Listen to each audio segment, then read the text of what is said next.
Greetings to you all, phenomenal ladies of University of Zululand. The month of August has been set aside as the Women's Month in celebration and recognition of the role women have played in the struggle against apartheid and patriarchy.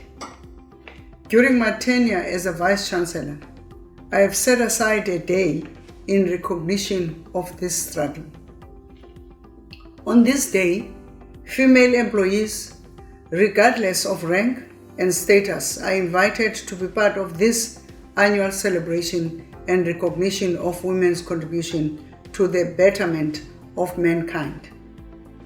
Women's Month is a tribute not only to the thousands of women who marched on that day in 1956, but also a tribute to the pioneers of women's movement in this country, dating back to 1913, when women like Charlotte Maxeke led the way in encouraging women to engage in the struggle for freedom.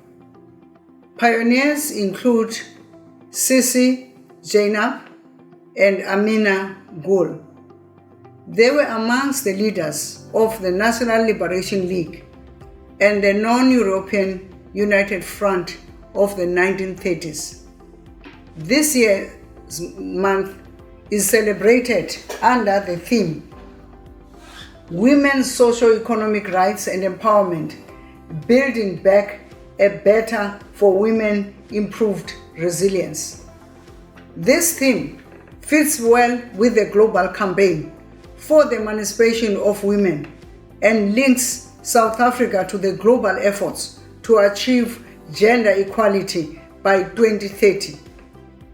We join hands with spheres of government as part of a decade of action towards gender equality. We are also of the firm view that gender equality will contribute immensely to the objective of eradicating poverty. Women bear the brunt of scourge of poverty. Sadly, this year's celebration takes place like in so many years that it has happened, that there's at the backdrop of gender-based violence and femicide pandemic. We should, however, not see this as a women's problem. We can't be blamed for the abuse that is happening against us as women. It is a men's problem also. It calls for doubling up of efforts by all of us, both men and women. We are therefore committed to acknowledging the success of the women in our community, using our collective voice and power to ensure that the deaths of thousands of women and the children and the marginalized people in our society is not in vain. Against this backdrop, we are pleased that we have made some strides as society. To mention a few, I would say number one, girls learn alongside boys in our primary and secondary schools and receive equal education. Number two, last year, more females passed their matric exams and more of them had distinctions, and they did better than their male counterparts. There are currently more female students enrolled in institutions of higher learning than males. This is also the case at the University of Zululand. The graduate rates at the UniZulu consistently have been high by female students in the past 5 years than it has been for males.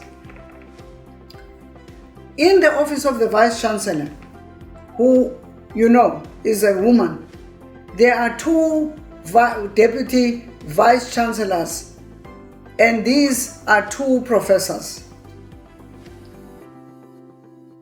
Close to half of our members of parliament as a country, judges and magistrates are women.